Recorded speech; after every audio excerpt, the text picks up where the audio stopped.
Here's what feeding my family actually looked like this week.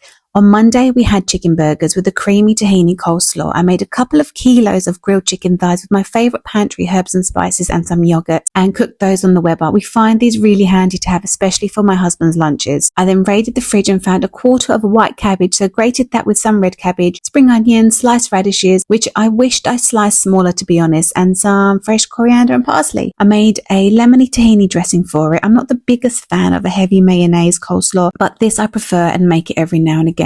I mixed tahini, cold water, lots of lemon and sea salt flakes. Always mix your tahini before using it, by the way, as it separates while sitting on the shelf. And cold water is often needed when making a tahini sauce or dressing. Without it, the tahini will get clumpy or seize, so gradually add some water next time to get that consistency you like. I also got ahead and prepared Tuesday's dinner and soaked some green lentils, but not before picking out the dodgy ones. On Tuesday, I started preparing dinner in my PJs right after getting breakfast ready for the girls. We had a busy day with baby gymnastics and BJJ for the toddler, so it was now or never. I made Faji yiaxni, which are green lentils and rice cooked with onions, garlic and tomatoes. I sauteed some onion, which I almost burnt getting the girls and myself dressed, added some chopped garlic, tomato paste and a tin of chopped tomatoes, let that simmer for a bit until caramelized. I added my rice and water, cooked lentils and some fides or vermicelli. I left that to simmer and thicken until the rice was cooked, and both girls ate 2 bowlfuls for lunch, so I was extremely pleased. On Wednesday, my father-in-law gave me some garlicky he grew in his garden, so I made pumpkin soup. I added some ground coriander, turmeric, cumin and sweet paprika with onions and garlic and let that caramelize in the oven. I made some stock for the soup with a leftover roast chicken carcass I had in the freezer and some crisp bread with leftover Lebanese bread. I've been making these a lot lately and cannot stop eating them. Cut them into squares, rub extra virgin olive oil, salt and dried herbs